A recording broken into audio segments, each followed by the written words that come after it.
ओम शांति। 2 जुलाई 2024 प्यारे बाबा के महावाक्य हैं।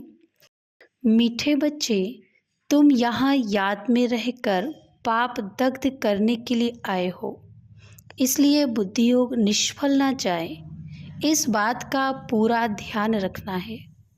प्रश्न है, कौन सा सूक्ष्म विकार भी अंत में मुसीबत खड़ी कर देता है? उत्तर, अगर सूक्ष्म में भी हवच, लालच का विकार है, कोई चीज़ हवच के कारण इकट्ठी करके अपने पास जमा करके रख दी, तो वही अंत में मुसीबत के रूप में याद आती है। इसलिए बाबा कहते, बच्चे अपने पास कुछ भी ना रखो, तुम्हें सब संकल्पों को भी समेट कर बाप की याद में रहने की टेव यानी आदत डालनी है। इसलिए देही अभिमानी बनने का अभ्यास करो। ओम शांति। बच्चों को रोज रोज याद दिलाते हैं, देही अभिमानी बनो, क्योंकि बुद्धि इधर उधर जाती है। अज्ञान काल में भी कथा वार्ता सुनते हैं तो बुद्धि बाहर भटकती है, यहाँ भी भटकती है। इसलिए रोज रोज कहते हैं देही अभिमानी बनो। वह तो कहेंगे हम जो सुनते हैं उस पर ध्यान दो, धारण करो। शास्त्र जो सुनाते हैं वह वचन ध्यान पर रखो। यहाँ तो बाप आत्माओं को समझाते हैं, तुम सब स्टूडेंट देही अभिमानी होकर बैठो। शिव बाबा आते हैं पढ़ाने के लिए। ऐसा कोई कॉलेज नहीं होगा जहाँ समझेंगे शिव बाबा पढ़ाने आते हैं। ऐसा स्कूल होना ही चाहिए पुरुषोत्तम संगम युग पर। स्टूडेंट बैठे हैं और ये भी समझते हैं परम पिता परमात्मा आते हैं हमको पढ़ाने, शिव बाबा आते हैं हमको पढ़ाने। पहली पहली बात समझाते हैं तुमको पावन बनना है तो मामेकम याद करो, परंतु माया घड़ी घड़ी भुला देती है। इसलिए बाप खबरदार करते हैं, कोई को समझाना है तो भी पहली पहली बात समझाओ कि भगवान कौन है। भगवान जो पतित पावन दुख हरता सुख करता है वह कहाँ है? उनको याद तो सब करते हैं। जब कोई आफतें आती हैं कहते हैं हे भगवान रहम करो। किसको बचाना होता है तो भी कहते हैं हे भगवान ओ गॉड फादर हमको दुख से लिबरेट करो। दुख तो सबको है, ये तो पक्का मालूम है। सतयुग को सुखधाम कहा जाता है, कलयुग को दुखधाम कहा जाता है। ये बच्चे जानते हैं, फिर भी माया भुला देती है। ये याद में बिठाने की रस्म भी ड्रामा में है, क्योंकि बहुत हैं जो सारा दिन याद नहीं करते हैं, 1 मिनट भी याद नहीं करते हैं। फिर याद दिलाने के लिए यहाँ बिठाते हैं, याद करने की युक्ति बतलाते हैं तो पक्का हो जाए। बाप की याद से ही हमको सतो प्रधान बनना है। सतो प्रधान बनने की बाप ने फर्स्ट क्लास रियल युक्ति बताई है। पतित पावन तो एक ही है, वह आकर युक्ति बताते हैं। यहाँ तुम बच्चे शांति में तब बैठते हो जबकि बाप के साथ योग है। अगर बुद्धि का योग यहाँ वहाँ गया तो शांत में नहीं है, गोया अशांत है। जितना समय यहाँ वहाँ बुद्धि योग गया वह निष्फल हुआ, क्योंकि पाप तो कटते नहीं। दुनिया ये नहीं जानती कि पाप कैसे कटते हैं। ये बड़ी महीन बातें हैं। बाप ने कहा है मेरी याद में बैठो, तो जब तक याद की तार जुटी हुई है उतना समय सफलता है। जरा भी बुद्धि इधर उधर गई तो वह टाइम वेस्ट हुआ, निष्फल हुआ। बाप का डायरेक्शन है ना कि बच्चे मुझे याद करो। अगर याद नहीं किया तो निष्फल हुआ। इससे क्या होगा? तुम जल्दी सतो प्रधान नहीं बनेंगे, फिर तो आदत पड़ जाएगी। ये होता रहेगा। आत्मा इस जन्म के पाप तो जानती है। भल कोई कहते हमको याद नहीं है, परंतु बाबा कहते हैं 3-4 वर्ष से लेकर सब बातें याद रहती हैं। शुरू में इतने पाप नहीं होते हैं जितने बाद में होते हैं। दिन प्रतिदिन क्रिमिनल आई होती जाती। त्रेता में 2 कला कम होती है। चंद्रमा की 2 कला कितने में कम होती, धीरे धीरे कम होती जाती। फिर 16 कला संपूर्ण भी चंद्रमा को कहा जाता है, सूर्य को नहीं कहते। चंद्रमा की है 1 मास की बात, ये फिर है कल्प की बात। दिन प्रतिदिन नीचे उतरते जाते हैं, फिर याद की यात्रा से ऊपर चढ़ सकते हैं। फिर तो दरकार नहीं जो हम याद करें और ऊपर चढ़ें। सतयुग के बाद फिर उतरना है, सतयुग में भी याद करें तो नीचे उतरे ही नहीं, ड्रामानुसार उतरना ही है। तो याद ही नहीं करते हैं, उतरना भी जरूर है। फिर याद करने का उपाय बाप ही बतलाते हैं, क्योंकि ऊपर जाना है। संगम पर ही बाप आकर सिखलाते हैं कि अब चढ़ती कला शुरू होती है, हमको फिर सुखधाम में जाना है। बाप कहते हैं अब सुखधाम में जाना है तो मुझे याद करो, याद से तुम्हारी आत्मा सतो प्रधान बन जाएगी। तुम दुनिया से निराले हो, बैकुंठ दुनिया से बिल्कुल न्यारा है। बैकुंठ था अब नहीं है, कल्प की आयु लंबी कर देने के कारण भूल गए हैं। अभी तुम बच्चों को तो बैकुंठ बहुत नज़दीक दिखाई देता है, बाकी थोड़ा टाइम है, याद की यात्रा में कमी है, इसलिए समझते अभी टाइम है। याद की यात्रा जितनी होनी चाहिए उतनी नहीं है। तुम पैगाम पहुंचाते हो, ड्रामा के प्लान अनुसार कोई को पैगाम नहीं देते हैं तो गोया सर्विस नहीं करते हैं।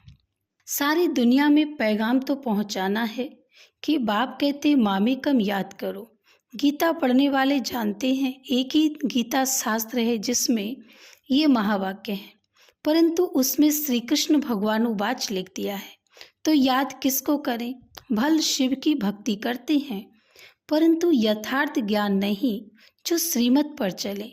इस समय तुमको मिलती है ईश्वरीय मत, इनके पहले थी मानव मत। दोनों में रात दिन का फर्क है। मानव मत कहती है ईश्वर सर्वव्यापी है, ईश्वर की मत कहती है नहीं। बाप कहते मैं आया हूँ स्वर्ग की स्थापना करने, तो जरूर ये नरक है। यहाँ 5 विकार सब में प्रवेश है। विकारी दुनिया है तब तो मैं आता हूँ निर्विकारी बनाने के लिए। जो ईश्वर के बच्चे बने उनके पास विकार तो हो नहीं सकते। रावण का चित्र 10 शीश वाला दिखाते, कभी कोई कह न सके कि रावण की सृष्टि निर्विकारी है। तुम जानते हो अभी रावण राज है, सभी में 5 विकार हैं। सतयुग में है रामराज, कोई भी विकार नहीं। इस समय मनुष्य कितने दुखी हैं, शरीर को कितने दुख लगते हैं, ये है दुख धाम। सतयुग में तो शारीरिक दुख भी नहीं होते हैं। यहाँ तो कितनी हॉस्पिटल्स भरी हुई हैं, इनको स्वर्ग कहना भी बड़ी भूल है। तो समझकर औरों को समझाना है। वह पढ़ाई कोई को समझाने के लिए नहीं है। इम्तिहान पास किया और नौकरी पर चढ़ा, यहाँ तो तुमको सबको पैगाम देना है। सिर्फ एक बाप थोड़े देंगे। जो बहुत होशियार हैं उनको टीचर कहा जाता है, कम होशियार हैं तो उनको स्टूडेंट कहा जाता है। तुम्हें सबको पैगाम देना है, पूछना है। भगवान को जानते हो, वह तो बाप है सबका। तो मूल बात है बाप का परिचय देना, क्योंकि कोई जानते नहीं। ऊंचते ऊंच बाप है, सारे विश्व को पावन बनाने वाला है। सारा विश्व पावन था जिसमें भारत ही था, और कोई धर्म वाला कह न सके कि हम नई दुनिया में आए हैं। वह तो समझते हैं हमारे से आगे कोई होकर गए हैं। क्राइस्ट भी जरूर कोई में आएगा, उनके आगे जरूर कोई थे। बाप बैठ समझाते हैं मैं इस ब्रह्मा तन में प्रवेश करता हूँ। ये भी कोई मानते नहीं कि ब्रह्मा के तन में आते हैं। अरे ब्राह्मण तो चाहिए जरूर। ब्राह्मण कहाँ से आएंगे, जरूर ब्रह्मा से ही तो आएंगे ना। अच्छा ब्रह्मा का बाप कभी सुना? वह है ग्रेट ग्रेट ग्रैंडफादर, उनका साकार फादर कोई नहीं। ब्रह्मा का साकार बाप कौन, कोई बतला न सके। ब्रह्मा तो गाया हुआ है, प्रजापिता भी है।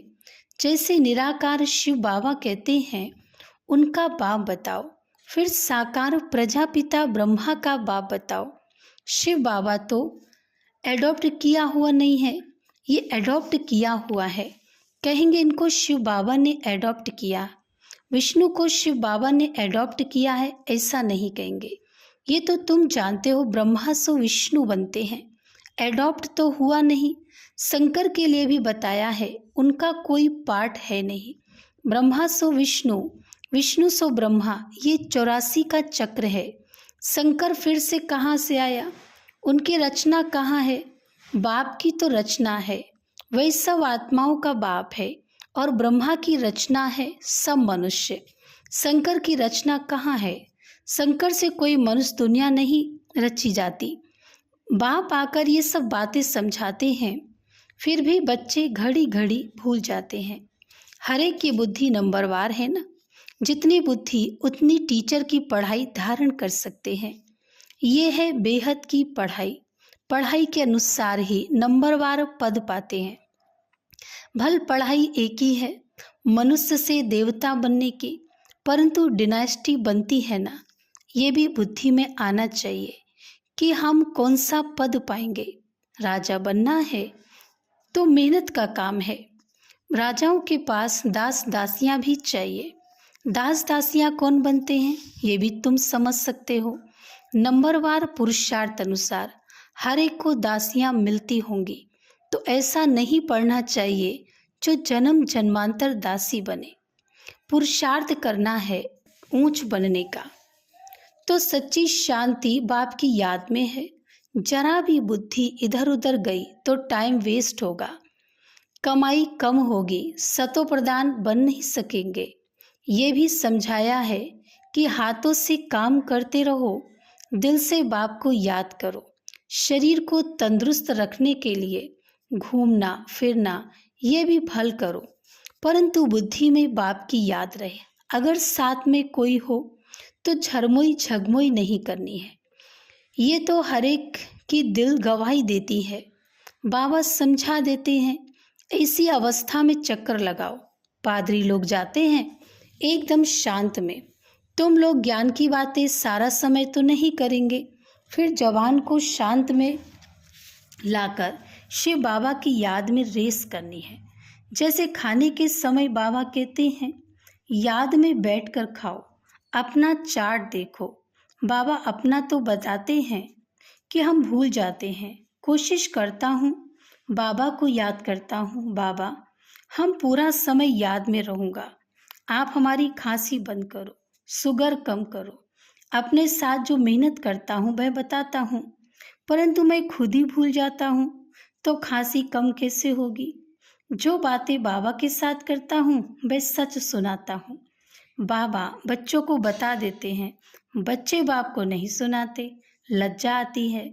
झाड़ू लगाओ, खाना बनाओ, तो भी शिव बाबा की याद में बनाओ, तो ताकत आएगी। यह भी युक्ति चाहिए, इसमें तुम्हारा ही कल्याण होगा। फिर तुम याद में बैठेंगे तो औरों को भी कशिश होगी। एक दो को कशिश तो होती है ना। जितना तुम जास्ती याद में रहेंगे उतना सन्नाटा अच्छा हो जाएगा। एक दो का प्रभाव ड्रामानुसार पड़ता है। याद की यात्रा तो बहुत कल्याणकारी है, इसमें झूठ बोलने की दरकार नहीं। सच्चे बाप के बच्चे हैं तो सच्चा होकर चलना है। बच्चों को तो सब कुछ मिलता है, विश्व की बादशाही मिलती है, तो फिर लोभ कर 10-20 साड़ियाँ आदि क्यों इकट्ठी करते हो। अगर बहुत चीज़ें इकट्ठी करते रहेंगे तो मरने समय भी याद आएंगी। इसलिए मिसाल देते कि स्त्री ने उनको कहा लाठी भी छोड़ दो, नहीं तो ये भी याद आएगी। कुछ भी याद नहीं रहना चाहिए, नहीं तो अपने लिए ही मुसीबत लाते हैं। झूठ बोलने से 100 गुना पाप चढ़ जाता है। शिव बाबा का भंडारा सदैव भरपूर रहता है, जास्ती रखने की भी दरकार क्या है। जिसकी चोरी हो जाती है तो सब कुछ दिया जाता है। तुम बच्चों को बाप से राजाई मिलती है तो क्या कपड़े आदि नहीं मिलेंगे। सिर्फ फालतू खर्चा नहीं करना चाहिए, क्योंकि अबलाएं ही मदद करती हैं स्वर्ग की स्थापना में। उनके पैसे ऐसे बर्बाद भी नहीं करने चाहिए। भाई तुम्हारी परवरिश करती हैं तो तुम्हारा काम है उन्हों की परवरिश करना, नहीं तो 100 गुना पाप सिर पर चढ़ता है। अच्छा, मीठे मीठे सिकी लदे बच्चों प्रति माता पिता बाप दादा का याद प्यार और गुड मॉर्निंग। रूहानी बाप की रूहानी बच्चों को नमस्ते। हम रूहानी बच्चों की रूहानी बाप दादा को याद प्यार गुड मॉर्निंग और नमस्ते। धारणा के लिए मुख्य सार। नंबर 1, बाप की याद में बैठते समय जरा भी बुद्धि इधर उधर नहीं भटकनी चाहिए। सदा कमाई जमा होती रहे। याद ऐसी हो जो सन्नाटा हो जाए। नंबर 2, शरीर को तंदुरुस्त रखने के लिए घूमने फिरने जाते हो तो आपस में झरमोई झगमोई पर चिंतन नहीं करना है। जवान को शांत में रख बाप को याद करने की रेस करनी है। भोजन भी बाप की याद में खाना है। वरदान, निश्चय बुद्धि बन, कमजोर संकल्पों की जाल को समाप्त करने वाले सफलता संपन्न भव। स्पष्टीकरण, अभी तक मेजॉरिटी बच्चे कमजोर संकल्पों को स्वयं ही इमर्ज करते हैं। सोचते हैं पता नहीं होगा या नहीं होगा, क्या होगा। ये कमजोर संकल्प ही दीवार बन जाते हैं और सफलता उस दीवार के अंदर छिप जाती है। माया कमजोर संकल्पों की जाल बिछा देती है, उसी जाल में फंस जाते हैं। इसलिए मैं निश्चय बुद्धि विजयी हूँ। सफलता मेरा जन्मसिद्ध अधिकार है। इस स्मृति से कमजोर संकल्पों को समाप्त करो। स्लोगन है, तीसरा ज्वालामुखी नेत्र खुला रहे तो माया शक्तिहीन बन जाएगी। ओम शांति।